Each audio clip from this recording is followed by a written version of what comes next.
We're on the go with Joe, and he is learning how to make what's described as a mini rainforest inside a jar. He's at a unique business located in southeast Portland. He joins us live with more from Roosevelt's Terrariums. Good morning.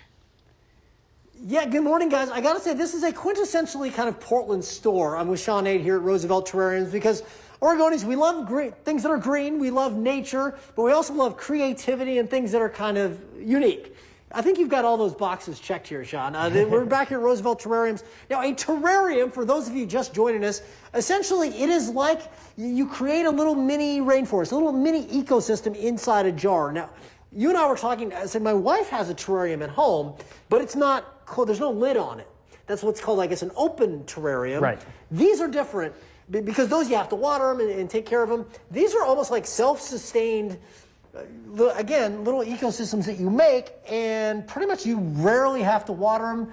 Almost no upkeep, right? Right, yeah. So it's basically a set it and forget it type of plant. So inside of here, you see all this condensation. You got about 80 to 90% humidity in here, which is why cactus and succulents won't really work.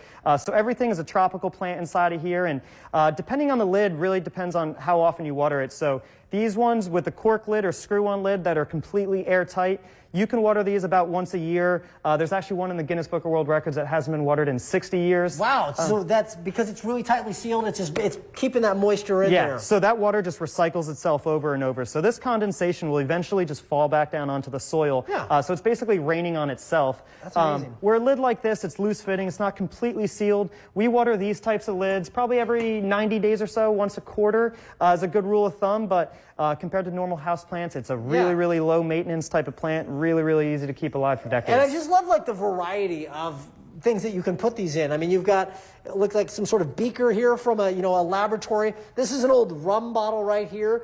And then you've got a terrarium, like on top of a terrarium. What's going on here? Yeah, this is kind of just like a little propagation bulb. Okay. I mean, we could plant a terrarium in here, but we like having the plants on side of here. And then we have a terrarium underneath with some cool custom glass inside of there. And they can get really teeny tiny there, but obviously still will fit inside the thing. Yeah. And you've got classes. How often do you have the classes for people that want to learn how to do Teach classes every night except for Monday, so we got about 10 different class options, and that's really the most fun, to come in and learn how to build a terrarium and take care of it, and you leave here with your own custom terrarium. So once again, they've got the ones that you can make. They've also got the supplies if you want to do them yourself, and the classes as well. And this week they're celebrating their anniversary here. They're off Southeast Hawthorne and 44th, and so they've got discounts. They've got a sale throughout the store. So come on, that runs through Sunday. Is that right? Runs through Sunday, yeah. All of our terrariums and our kits are all 20% off through Sunday. Okay, and we're going to have more information at kptv.com. Guys, later in the show, Sean is going to take me under his wing, teach me, and we're going to make a terrarium here at Roosevelt's a little bit later in the show.